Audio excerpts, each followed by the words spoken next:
First, we will begin by setting up interpretation on Zoom. Vamos a comenzar con la clase y primero vamos a activar la interpretación. So once I enable language interpretation, you will see a globe icon appear at the bottom of your Zoom controls on a computer.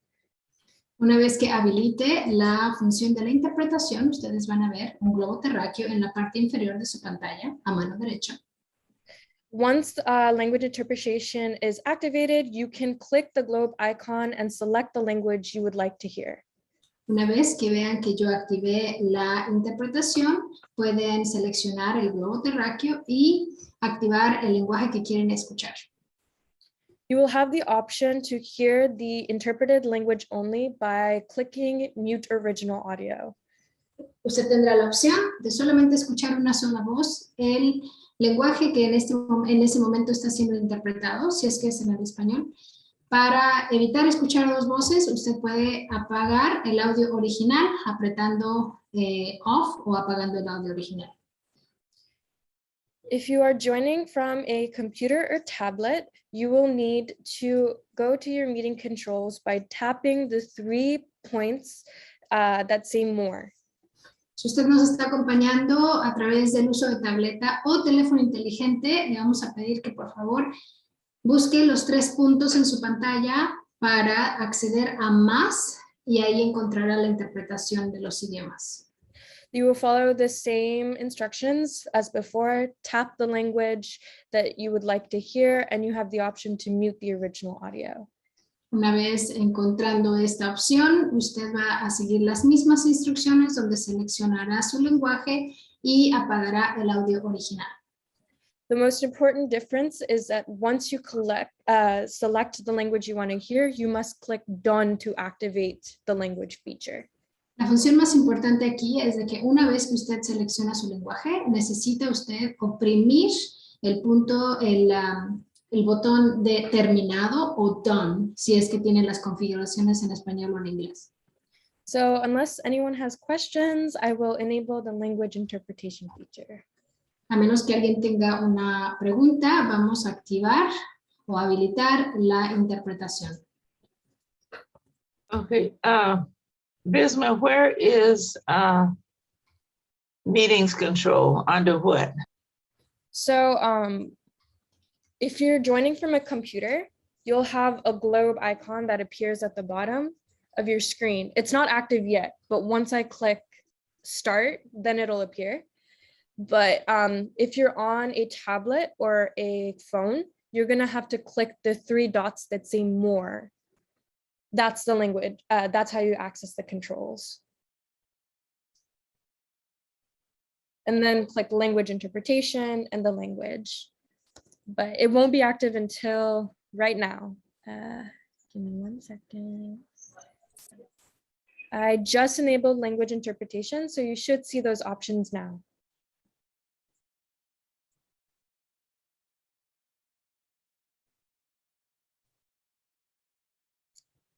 So I will join the English channel.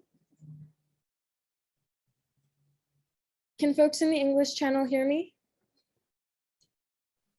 Yeah, I can hear you. Perfect. Can I get a reaction to see if folks are on? Either a thumbs up or a chat message. Cora raises her hand.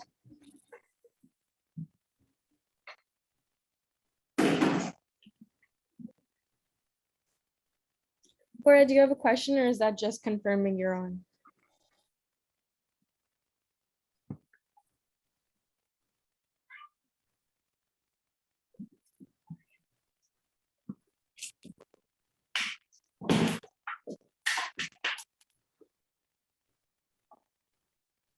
No question. All right, sounds good, Cora. Thanks for joining us. All right, hopefully folks can hear me. And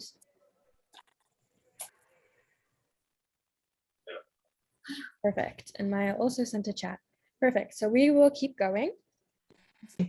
I'm sorry, how do you get rid of Oh, okay, you just got rid of it. Oh, perfect. All right, so now we're just going to start with language justice principles.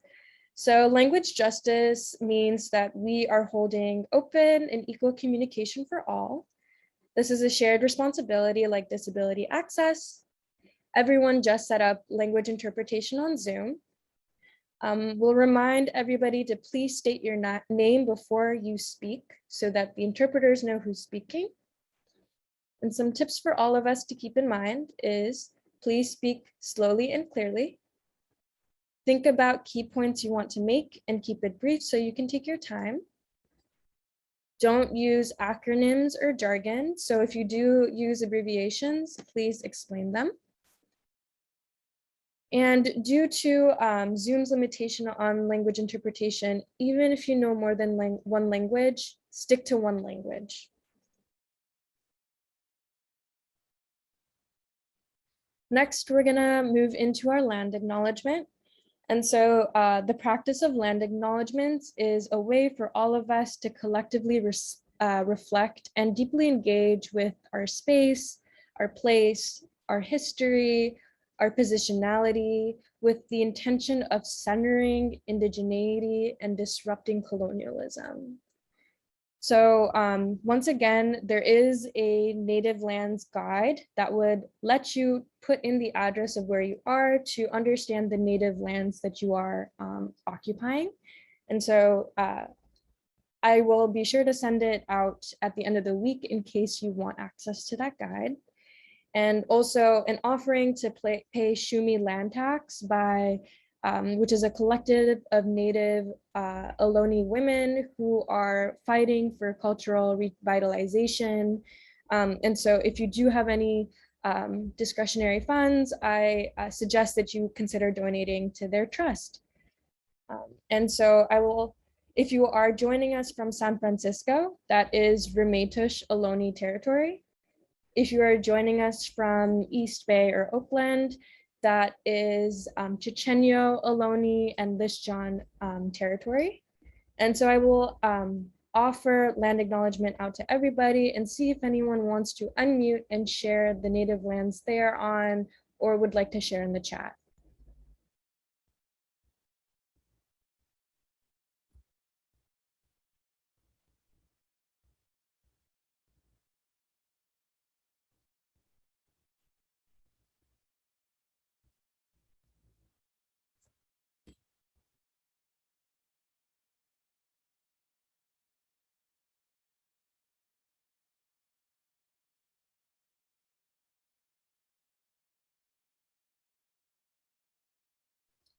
Ellen shared that she is joining us from Ramaytush Ohlone.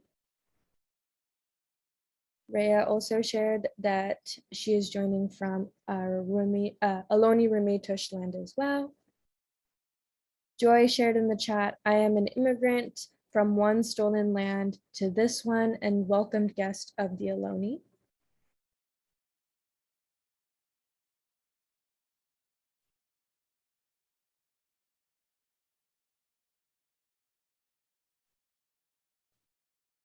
All right, thank you everybody for joining us in the land acknowledgement practice.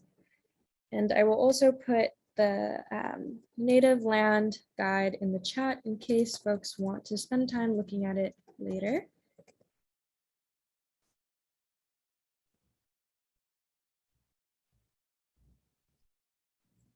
Awesome. So next we'll move into our community guidelines.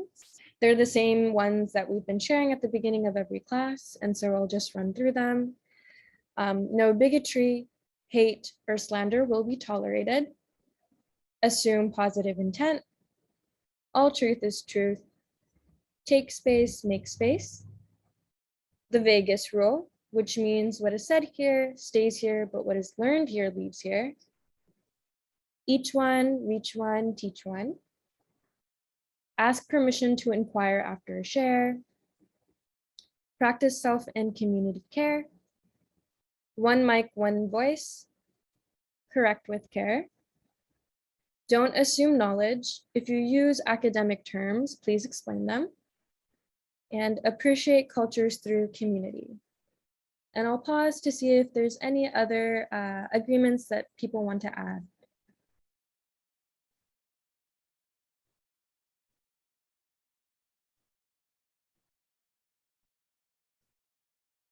I'm also seeing that Maya wrote in the chat that they're on occupied, unceded Huichin on Ohlone land.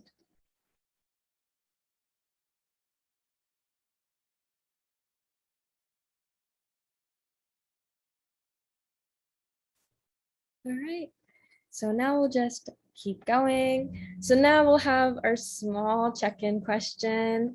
And so stop sharing my screen, but the question today is, when is the last time you laughed so hard you couldn't breathe? If anyone remembers.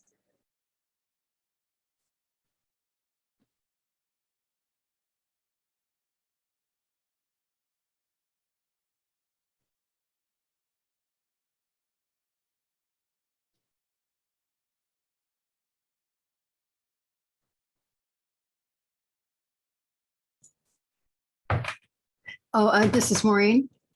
Hi, everybody. The last time I laughed so hard was with my little grandnephew. He's only a year old, and he was trying to take over his little brother's little tricycle.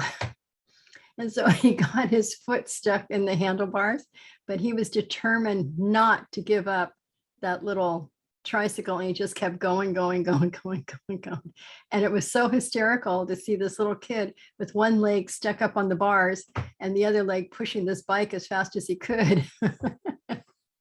It's funny. I love that. Little kids' grit when it comes to wanting to find a solution is so obvious sometimes. I know.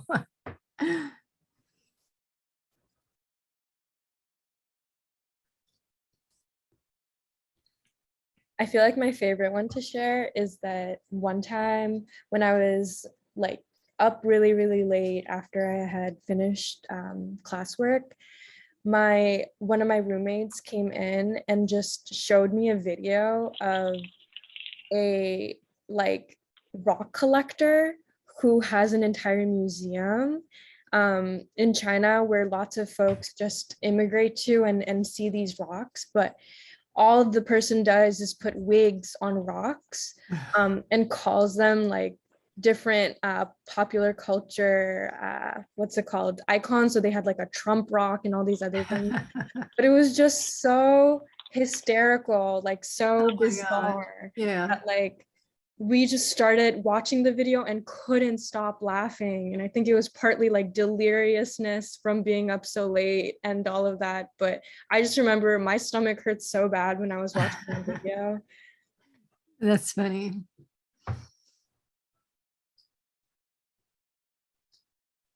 I feel like one thing that makes me laugh a lot is like reading like negative reviews of things online, like on Amazon or like on Yelp. And I moved recently, so I've been like buying furniture and various things, and like I was reading reviews of chairs, like desk chairs, and like so many people like they review it right away and they're like, this chair looks great, it's wonderful. And then like one person was like, update 9 months later, this chair is now killing me, and just like went to this really like negative review of the chair. And I don't know why, I just find that so funny. Those are my favorite reviews, when you know they've gone back to take their word back.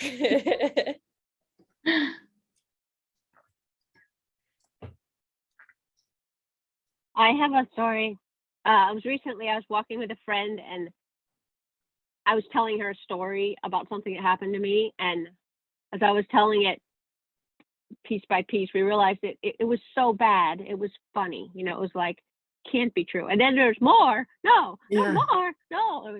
We were laughing a lot. It was fun. That's funny.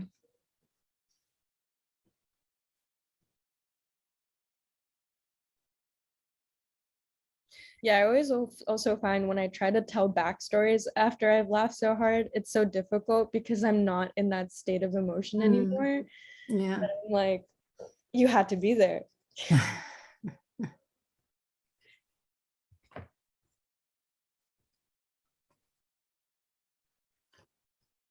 Would anyone else like to share before we move on? It's my little 4-year-old great grandson. His dad dropped him off with his mother and came over here.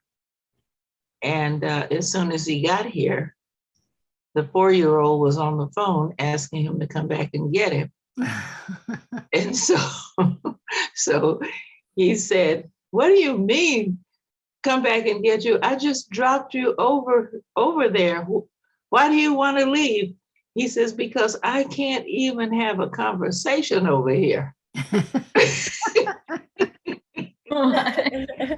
He's 4 years old. He can't have. That kid sounds like they need books. They need to have a conversation. Smart kid.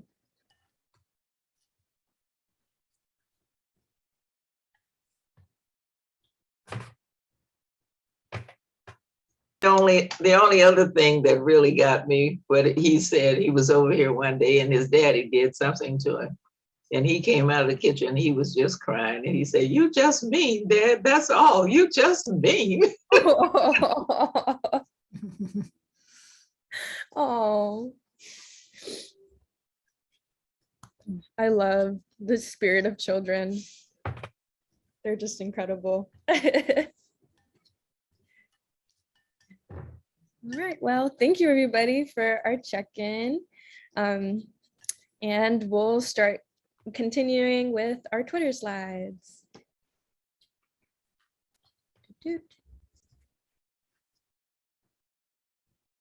All right, so I just wanted to first offer up a small place of reflection because I know we've been covering a lot of information over the past couple of days.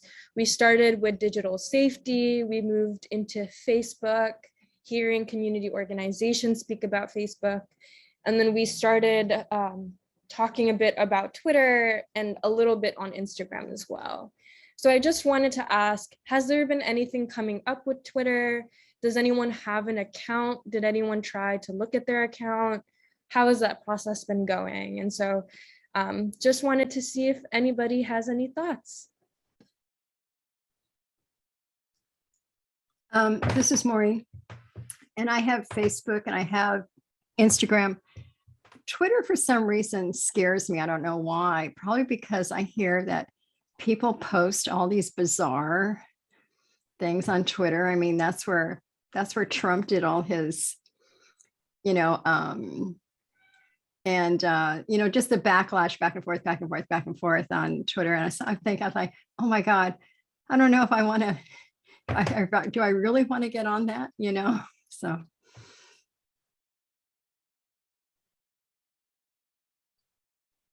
Thank you for sharing. Yeah, I feel like even as someone who uses Twitter, I have those moments where suddenly I'm like, do I even want to be on this app? Do I really want to hear what people are saying like this?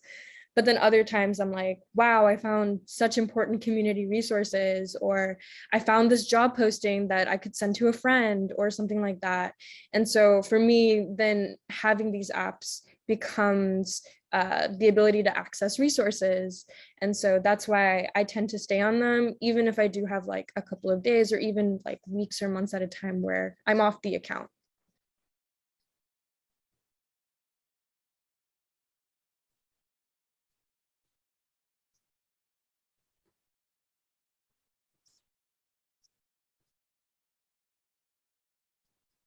What about other folks? What has been coming up? Has anyone tried doing any of the assignments yet? I did see, I know that some of the folks are running late who did participate on some of the assignments, but yeah, I just wanted to hear how they're going. I know they're challenging. And so I wanted to see how people were feeling about it.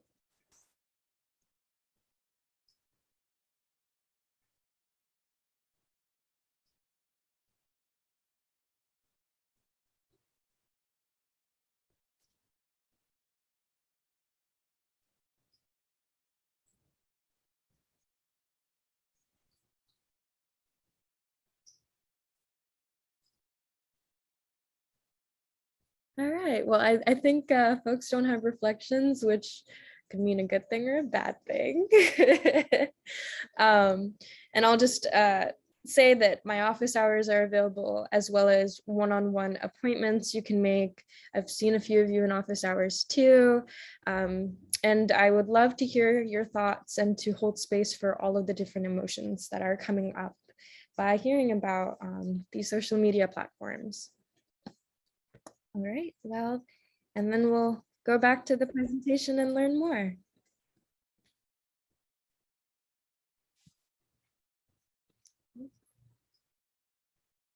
Hola, Tomasita. Thank you for joining. I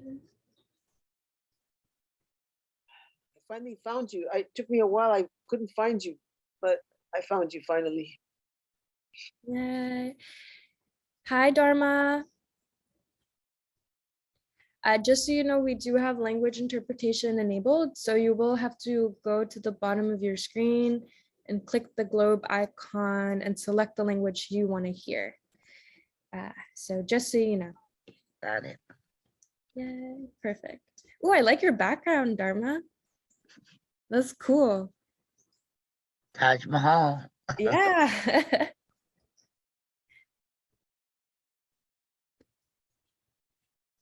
All right. Hey, Dharma. Awesome. Hi, Angel. All right, and we also have language interpretation enabled. So you'll have to click on the 3 dots that say more and click language interpretation and then press English if you would like to hear the English audio. All right, and so I am going to start sharing my screen and my slides once again.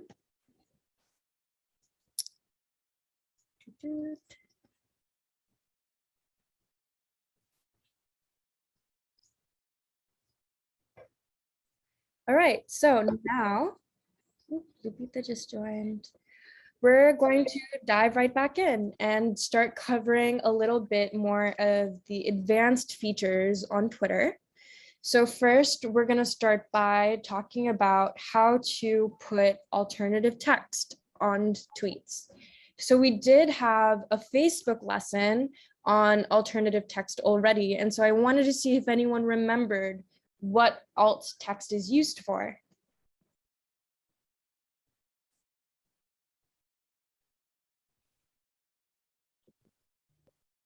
For people with disabilities, or Yeah, that's good, Dharma. That's a good start. Do you remember what do you have to do for alt text? no. Do you remember the photo of Kona that we had, or the photo of the fish and chip sign?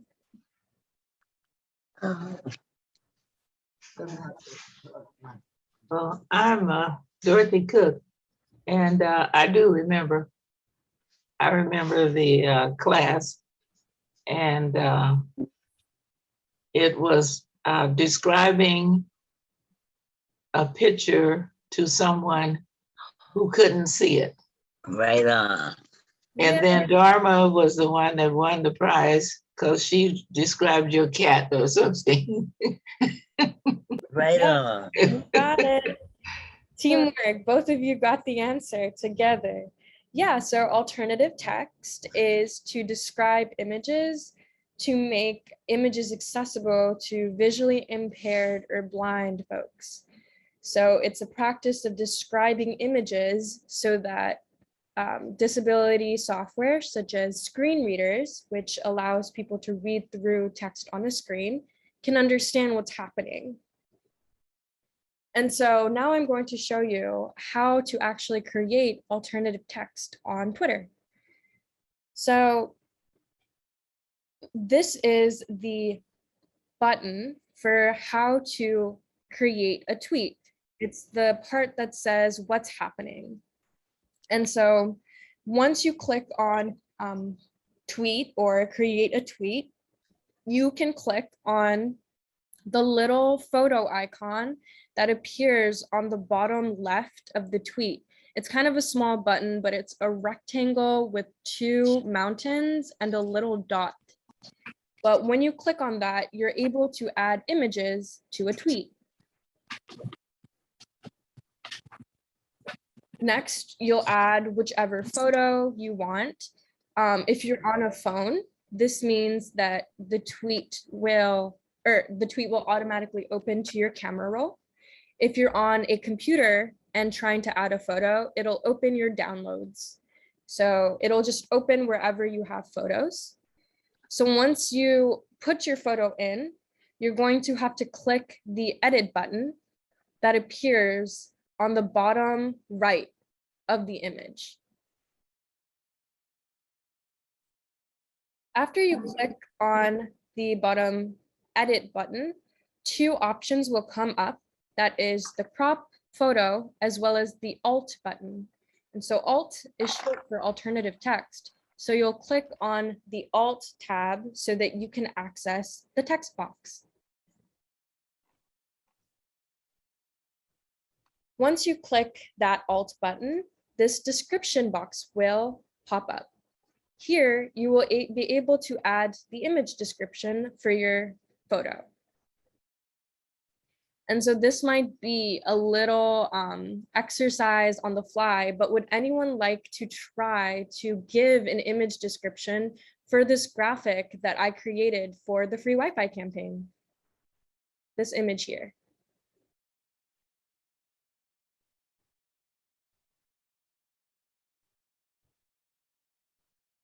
Oh, there's a helping hand on the left, and a map of California on the right with the symbol for Wi-Fi.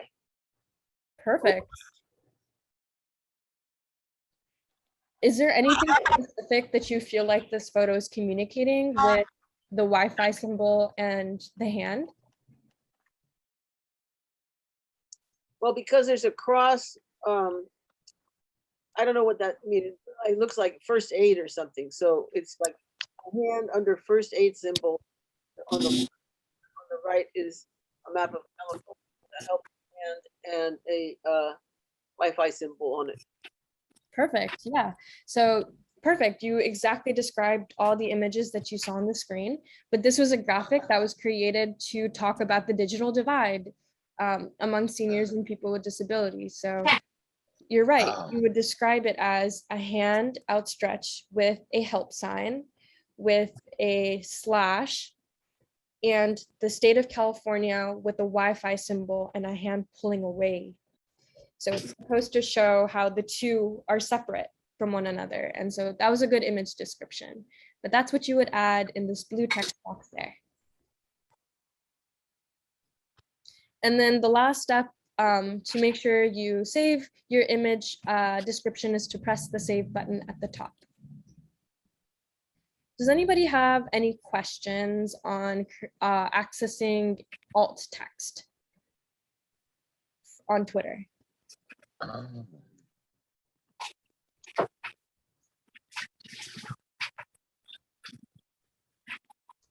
And I'll ask folks to please mute themselves if they aren't speaking. And we do have language interpretation enabled, so please click on the globe icon or the three dots that say more and click language interpretation if you are joining us.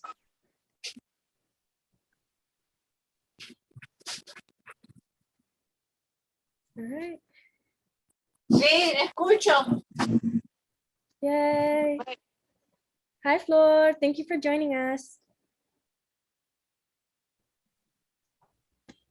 Sí, gracias. All right. So does anybody have questions on alt text on Twitter? If not, we can keep going.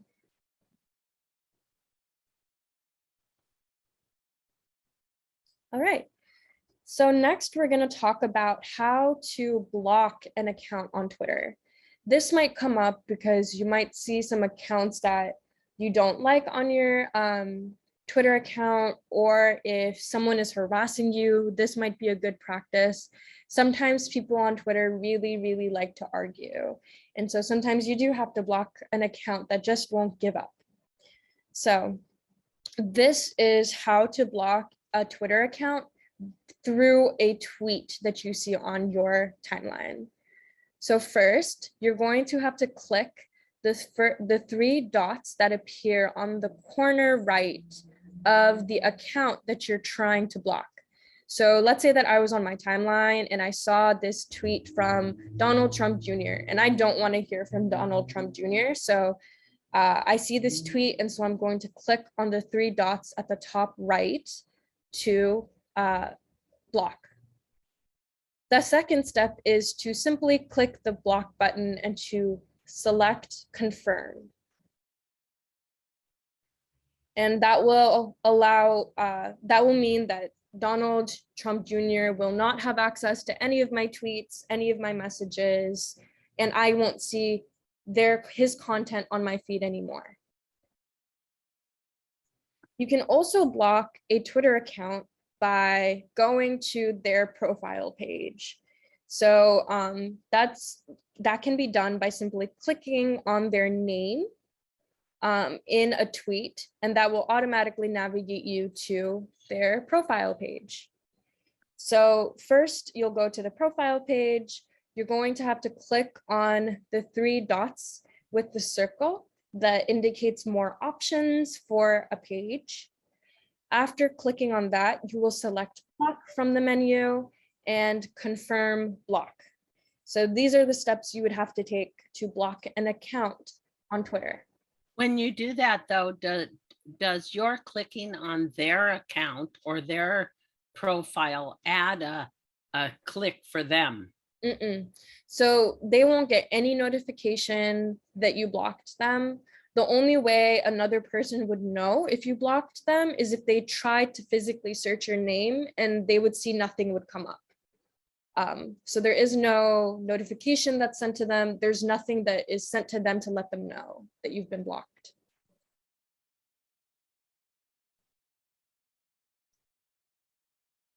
Ellen? Yeah, thank you. One thing I want to apologize in advance. I'm going to have to leave a little early in a few minutes, but I really appreciate this class.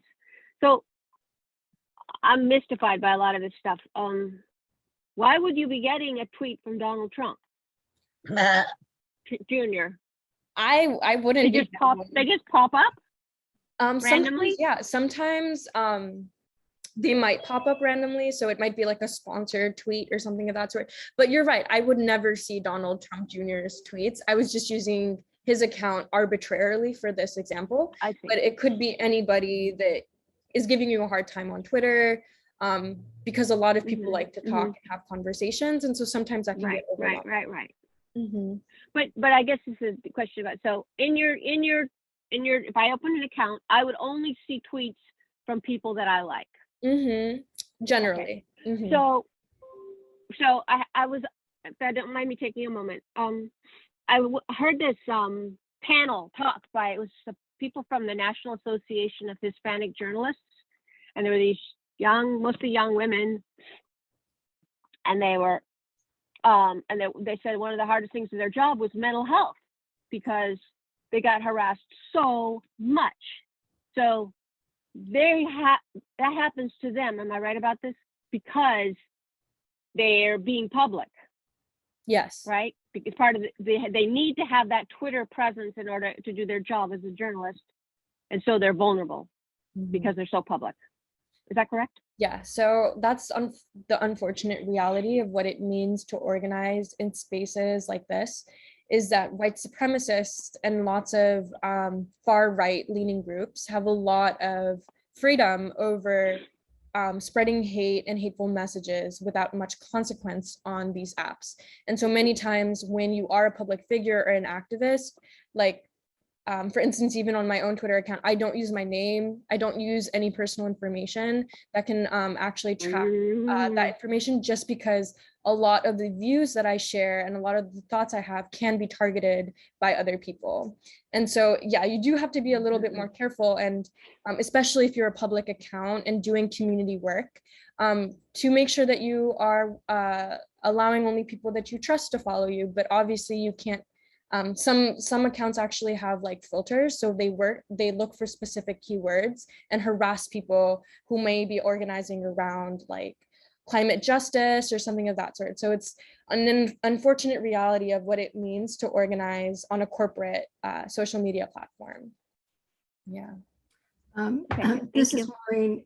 One question, Bisma. If you don't use your name, how do your friends find you? Well, I tell them what my account is, or like we message outside of that app so that they know which account is mine. Okay.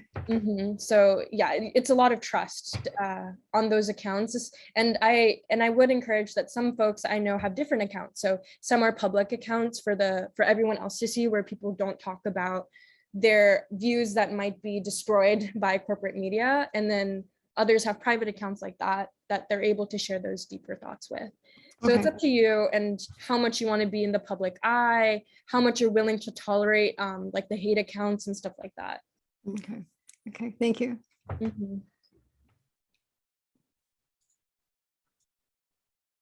Are there any other questions about blocking or why someone would block an account?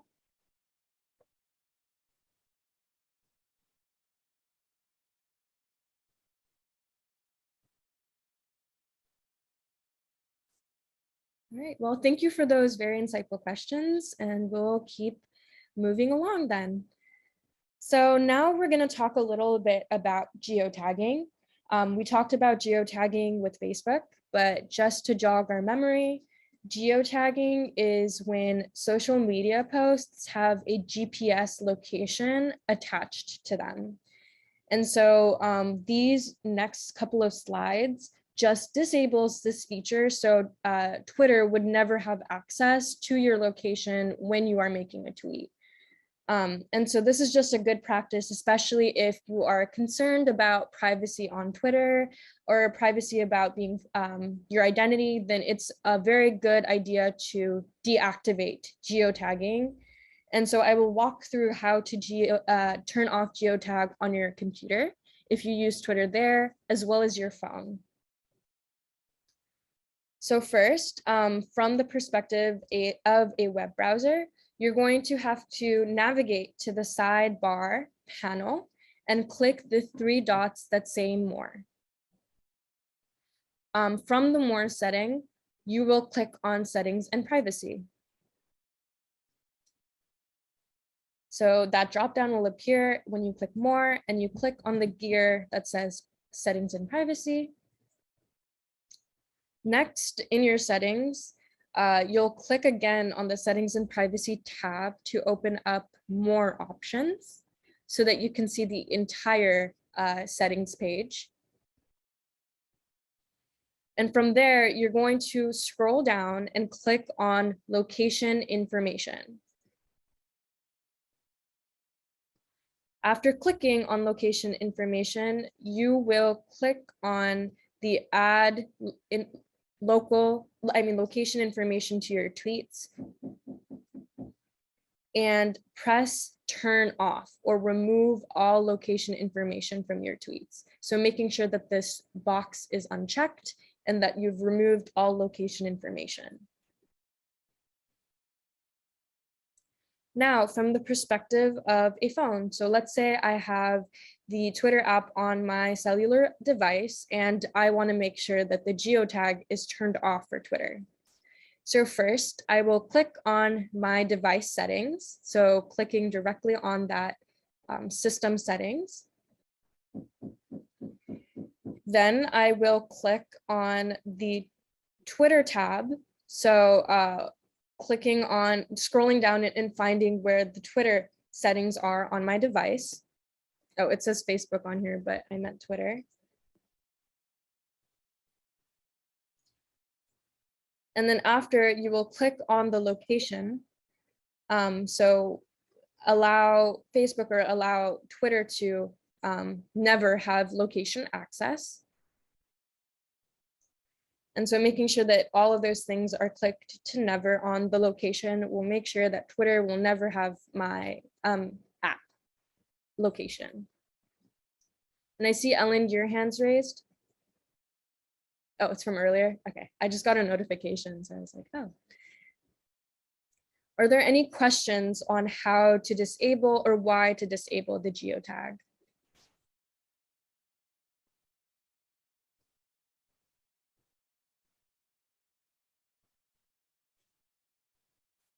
And welcome, Ruby. Thank you for joining us.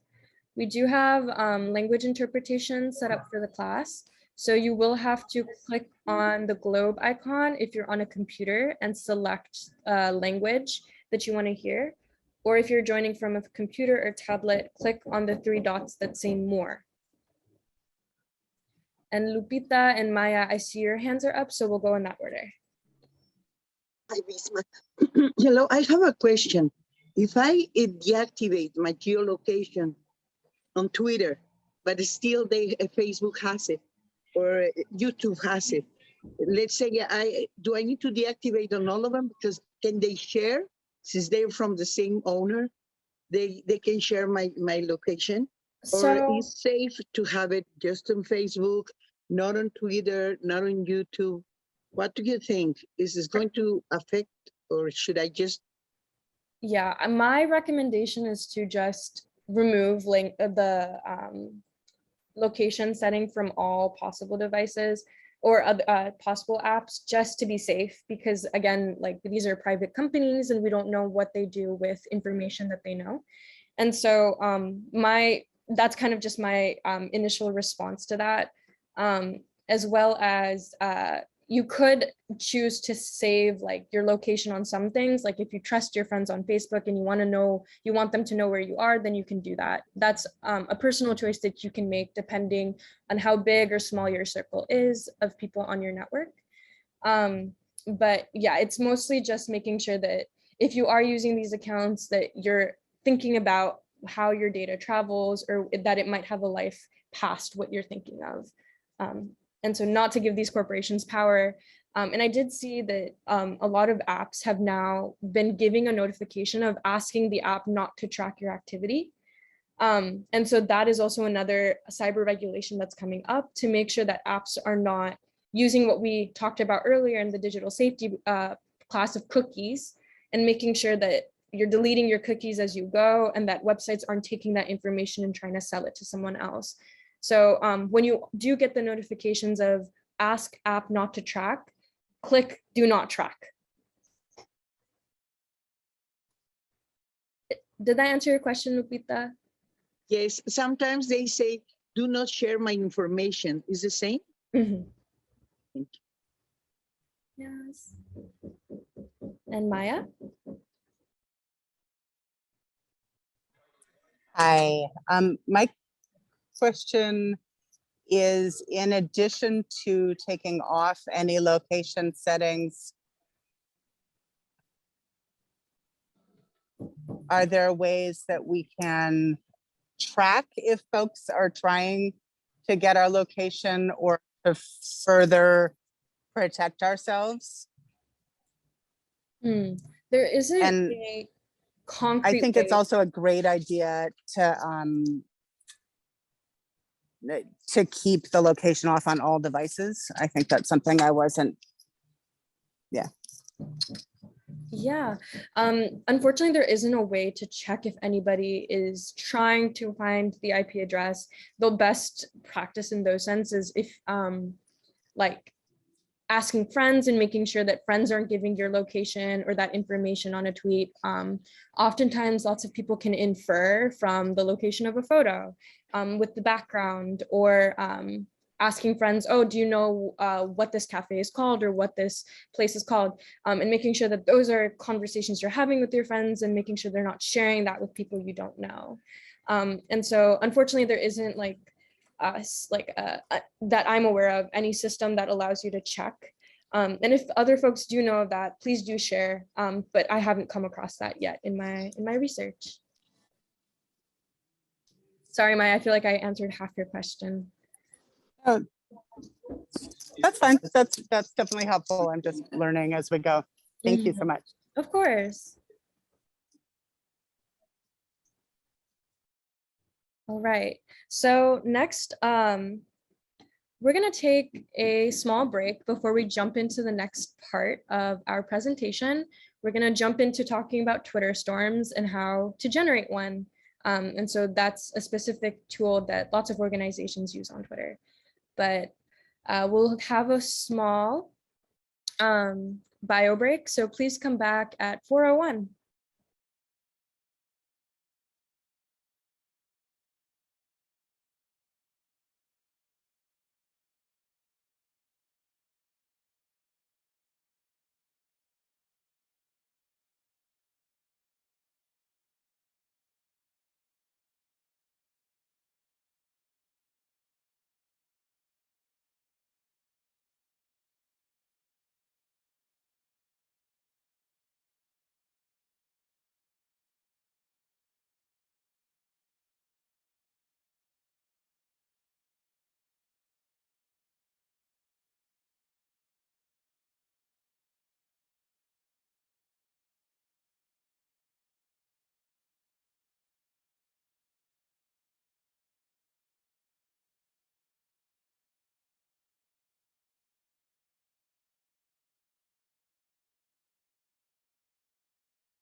Hi, Bisma. This time? It's time? This is Guadalupe, no? Hi, Lupita. No, we have like a minute. I saw you and I thought. Yeah, no, I just decided to come back.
All right, everybody, let's come back together so we can finish the slides.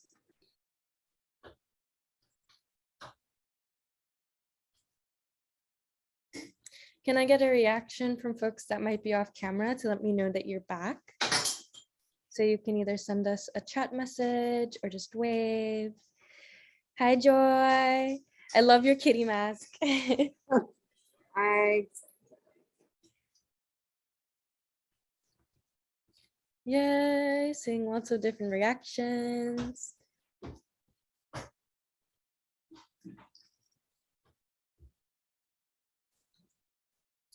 All right, I will start sharing my screen again.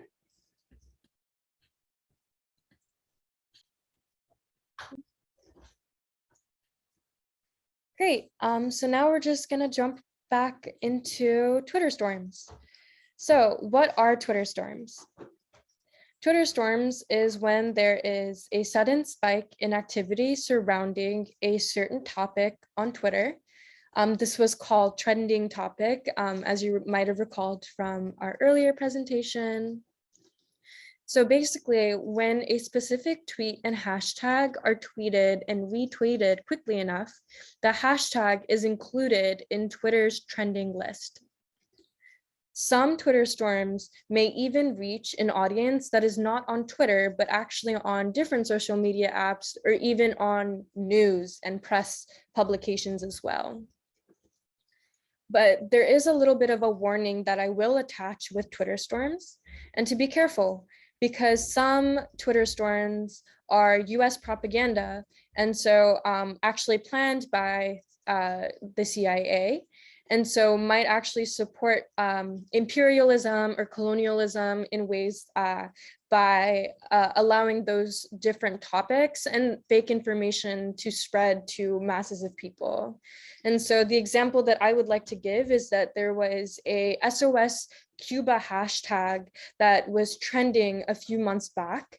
And that hashtag was actually a CIA-backed hashtag that actually supported the plantation ruling white class of Cuba and not actually the Afro-Indigenous folks of Cuba. But it received a lot of media attention on the US Twitter platforms. So to give you an example that this is something that the government even uses to influence foreign policy. And that is the strength of how far Twitter storms can go. And so now we'll walk through how to actually make a Twitter storm. So a Twitter storm is an effective way to quickly spread an idea or opinion. It has become a regular tool for advertisers and organizations to use. The first step to starting a Twitter storm is planning. That means you have to pick your target. Typically, your target has to be on Twitter, so you'll have to find their particular user handle. You will have to pick a unique hashtag that will catch other people's attention and get them to understand what the issue is and why you're speaking about it. You'll also have to pick a dedicated day and time to launch your Twitter storm, which you will also communicate with different community organizations or individuals that are supporting your Twitter storm. You're also going to have to either find relevant images or make photos or graphics or even memes, because all of these images go a long way on Twitter. You will also have to create a social media toolkit to launch so that others who are involved in the Twitter storm know the date and time and all the relevant information they need to participate in the Twitter storm.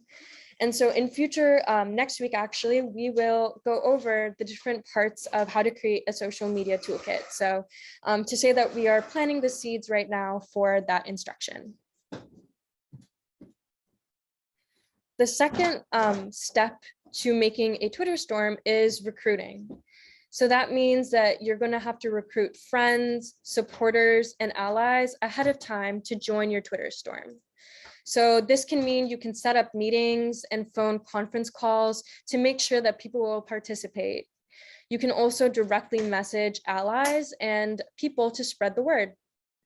And there should be a strong emphasis that people are not to use particular hashtags or targets until the launch of the Twitter storm. So this could be communicated in the social media toolkit. Yes, and I will also slow down. Thank you, Heidi. But yes, so this is the second step for the Twitter storm.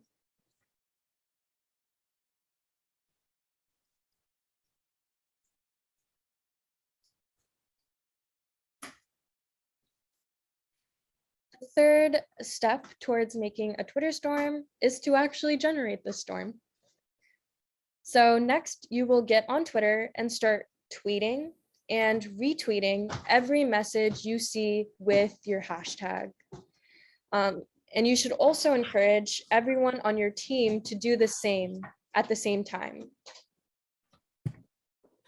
So the nice thing about it is that if people forget to tag your account, you can search for the hashtag itself to make sure you catch all the tweets.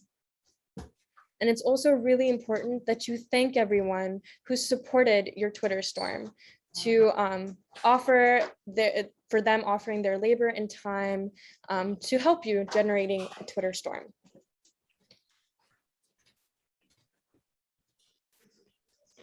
Are there any questions about Twitter storms?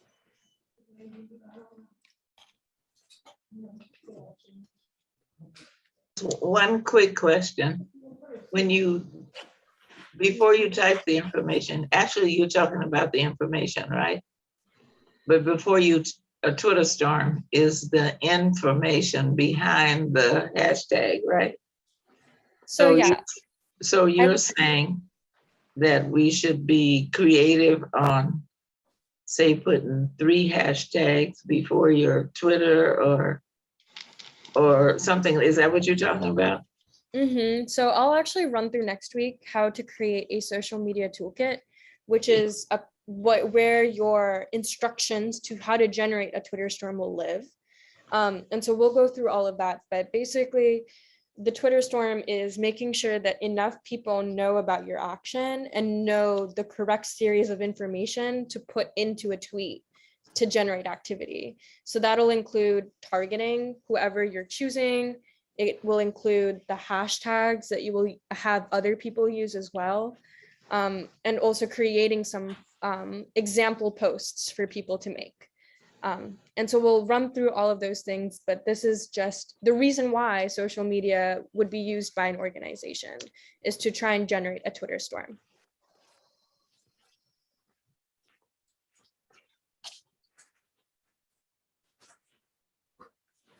And Maya, is your hand up from earlier, or do you have another question? I have a question, Bisma. Let's see if Maya has a question first, and then you can go, Aria. Okay.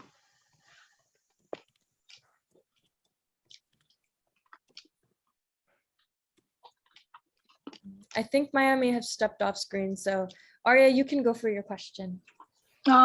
Is it also possible, Bisma, that certain tweets are being generated from trolls?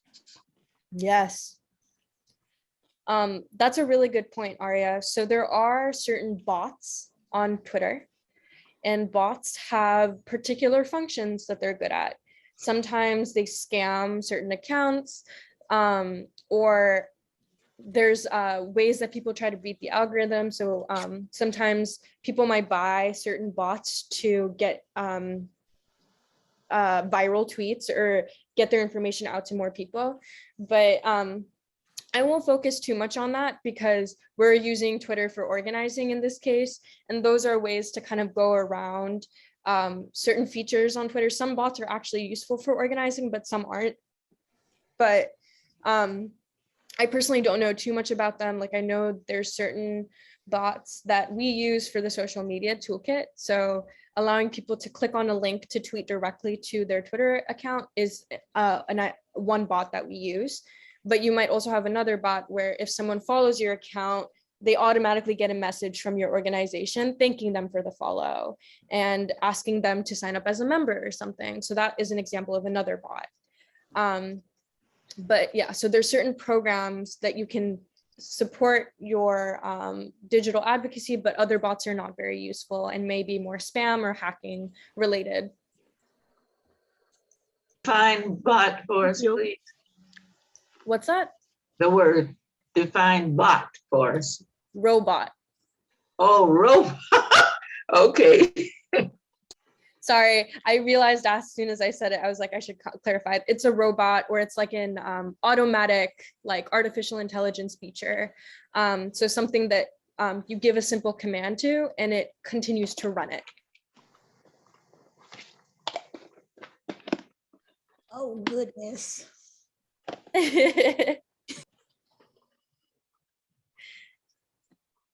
Are there any questions about Twitter storms? I know this is very confusing, especially for someone like me who's learned social media. I still don't understand computers or computer science really well, so it's a little out of my element too.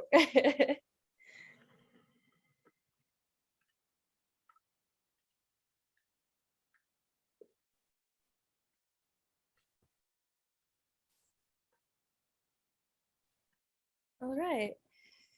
So next, we're just going to actually talk about the homework.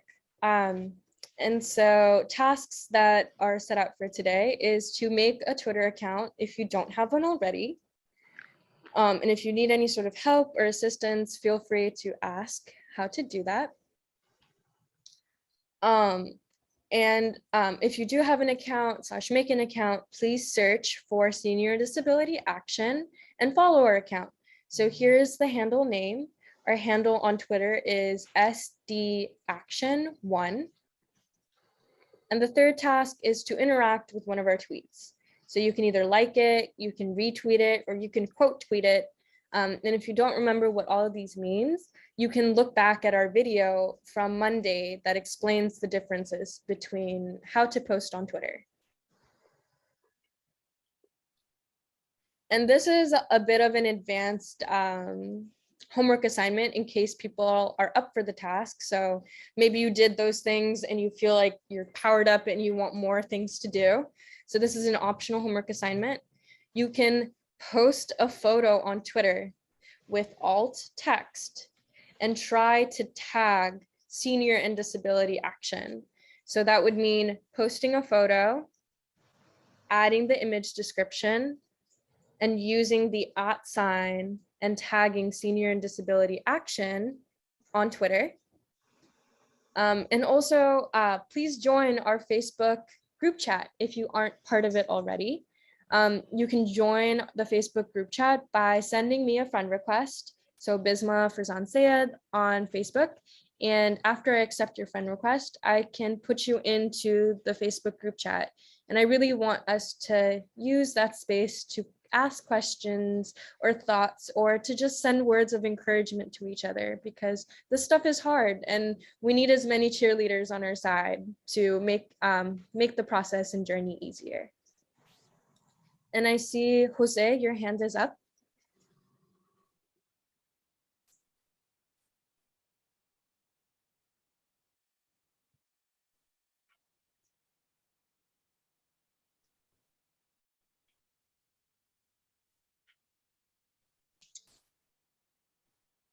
Hello. Hi. Sí. Sí, yo solo tengo una pregunta sobre el Twitter. I only have a question. I'm so sorry, but ¿Para qué sirve? ¿O para qué funciona? Porque yo nunca lo he tenido. I wanted to know how this functions.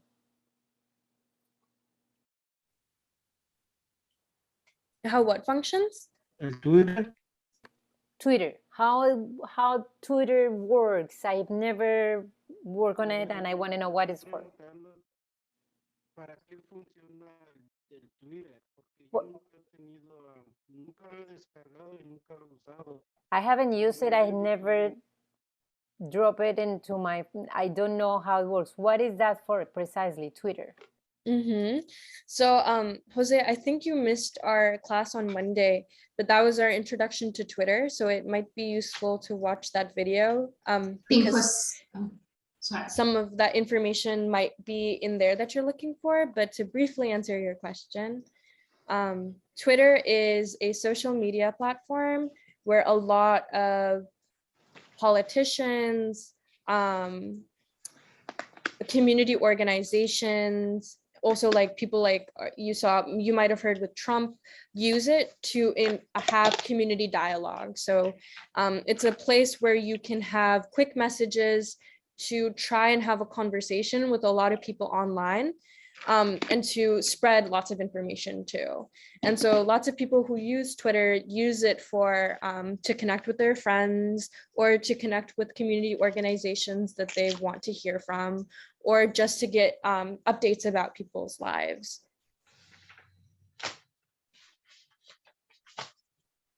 And so the most common feature of Twitter is a tweet. So a tweet can have a lot of power. It can be one message you send to one person. It could be the message that sets the trending topic and news topic for the week. To say that the power of a tweet can go far.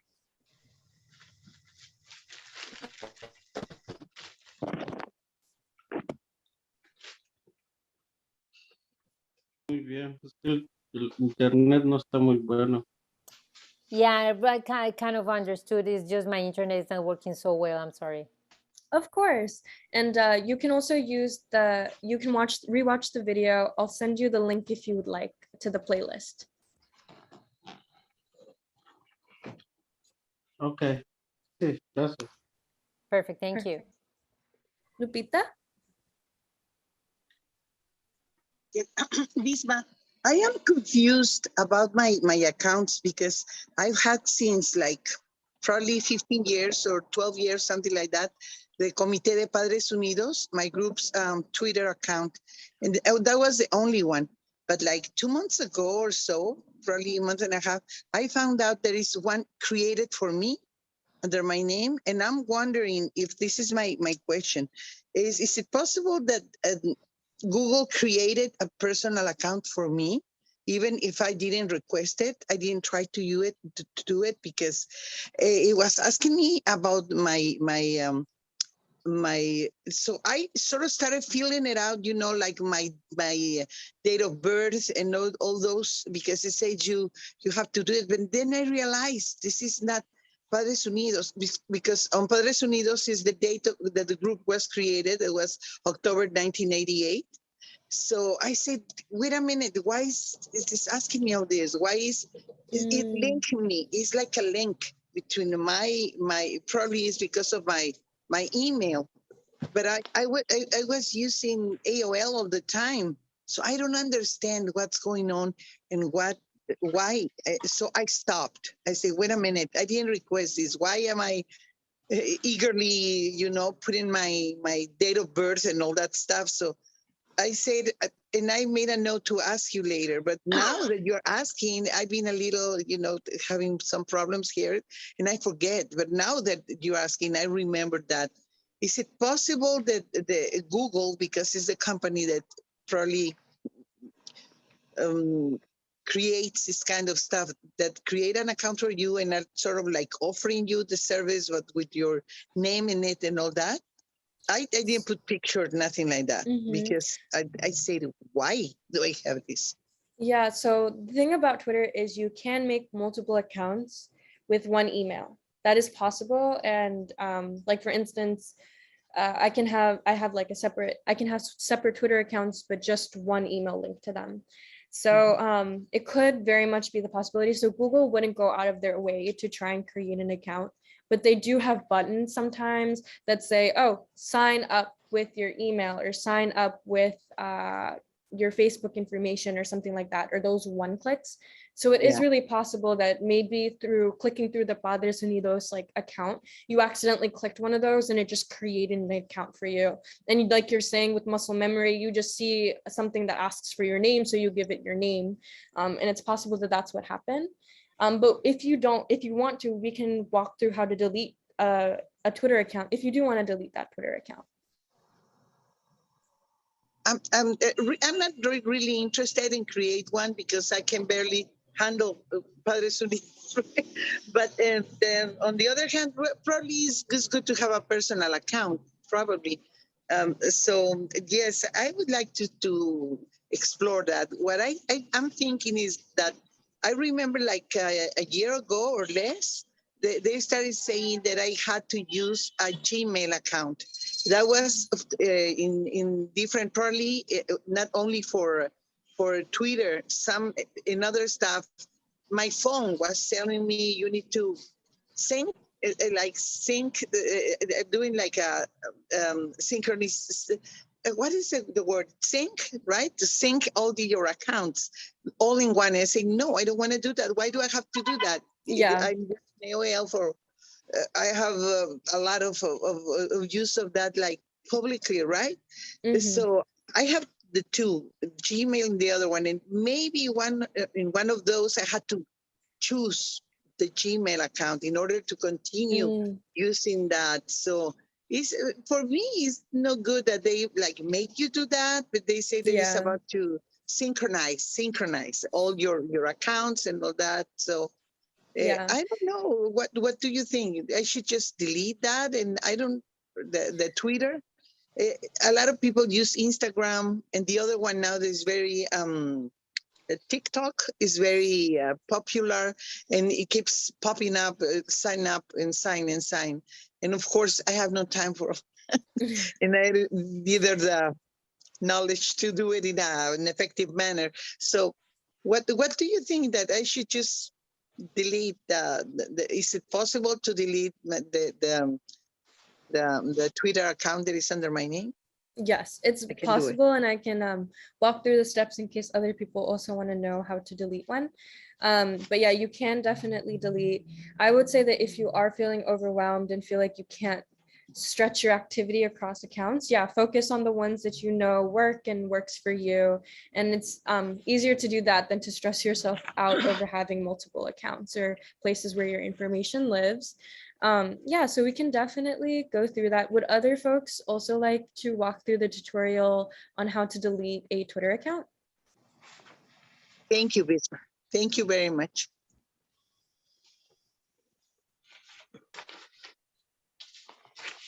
Let's see, what time are we at? Okay, we are at 4:24, so we do have time to walk through it really quickly. Ooh, and I see Maya's chat. I would love to get training as a peer educator in East Bay SDA organizing on how to do multilingual accessible Twitter storm. Thank you for that question and thought, Maya. And so next week, when I show you the social media toolkit, Heidi and Elena have already been supporting so much of our social media toolkit with translations to Spanish. And so lots of our graphics are also done in Spanish for that reason, with image descriptions. And so we'll run through how to do that all together next week. Awesome. That sounds great. Yay. Thank you for that question and thought. Yeah, I'd love to learn how to do this. Okay, cool. So I am going to stop my slide share and go to Twitter to show you how to delete a Twitter account. So I don't know the direct steps, but I'm going to use my best inference skills to figure out how to do it. So we're going to go on twitter.com.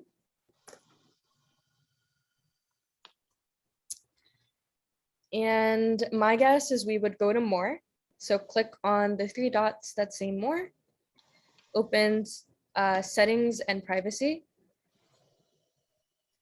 And you have your account information, change password, deactivate your account. So that's under the your account settings.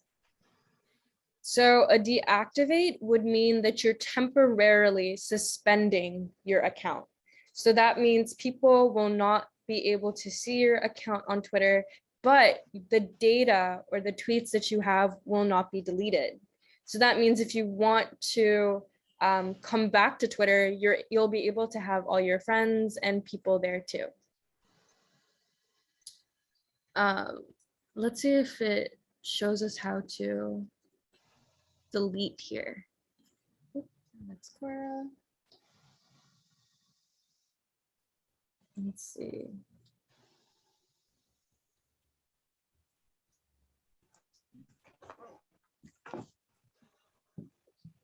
Settings and privacy, tap deactivate.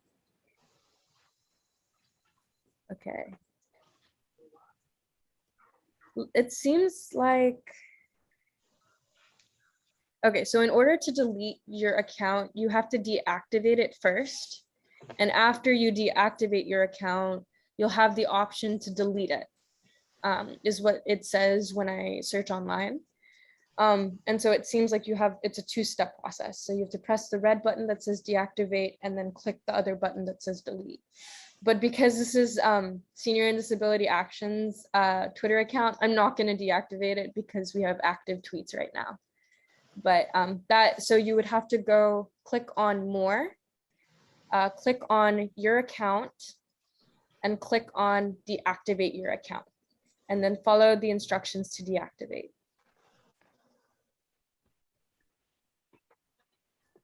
Did that answer your question, Lupita?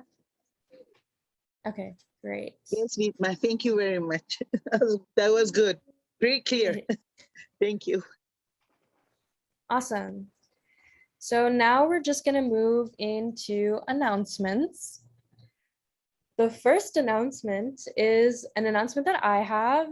So now we're at the halfway mark for our course. And so I want to congratulate all of you for showing up to our class and learning new skills for digital safety, Facebook, and Twitter. And now we're thinking about a location for our graduation. So there will be a hybrid option to join the graduation, but I do want to be able to see some of you who we've been sitting behind a screen and watching. Right now, there seems to be a split in the members or students that are participating in Oakland and San Francisco. And so I wanted to see if anybody had a particular desire to hold our location in Oakland, where we were originally planning, or if San Francisco makes more sense at a senior center and renting out a space for us that way. But I'll stop my screen share to see if anybody has thoughts or questions on where they would like the graduation.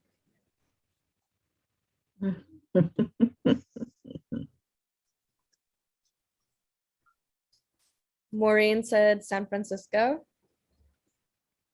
Lupita, your hand is up. Yes, I have a question. For me,